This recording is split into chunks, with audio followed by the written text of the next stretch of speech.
મિત્રો, સંસ્કારી ગૃહમંત્રી આદરણીય પરમ પૂજ્ય ધુરંધર મિસ્ટર હર્ષ સંઘવી, જેમને લોકોના સંસ્કારની બહુ ચિંતા છે, એ હર્ષ સંઘવી ભાઈએ 2013માં એવું કૃત્ય કર્યું હતું કે એમની સામે મને મળેલી માહિતી પ્રમાણે સુરતના ઉમરા પોલીસ સ્ટેશનમાં એક ગુનો નોંધાય છે, જેનો એફઆઈઆર નંબર છે 251/2013, જેની કલમો છે જે તે વખતેની આઈપીસી કલમ 143, આઈપીસી કલમ 147 એટલે કે રાયોટિંગ, પણ મહત્વની કલમ છે 332 એટલે કે જાહેર સેવક સરકારી કર્મચારી ઉપર હુમલો કરવો.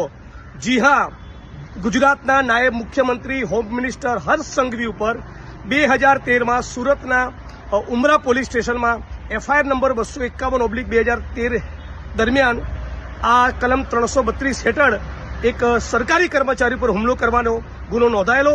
મારી શુદ્ધ જાણકારી મુજબ સબ્જેક્ટ ટુ કરેક્શન, ભૂલ થતી હશે, હું જાહેરમાં સોરી કહીશ, પણ મારી શુદ્ધ જાણકારી પ્રમાણે જે જાહેર સેવક ઉપર હુમલાનો એમની ઉપર આરોપ હતો અને ગુનો દાખલ થયેલો, એ પોતે પોલીસ સબ ઇન્સ્પેક્ટર હતા.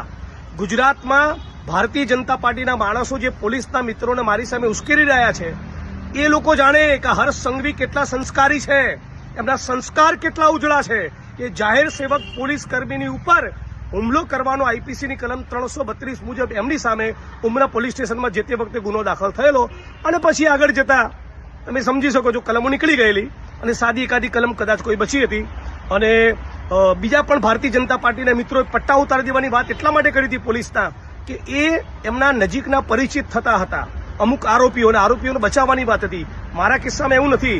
જે દારૂ જુગારના ડ્રગ્સમાંથી કમાઈ એના પટ્ટા ઉતારવાની, એમને સસ્પેન્ડ કરવાની વાત કરી હતી. એટલે આટલી એક વાત સમગ્ર ગુજરાતની મીડિયા અને સમગ્ર ગુજરાતની જનતા સમક્ષ રજૂ કરવા માંગુ છું.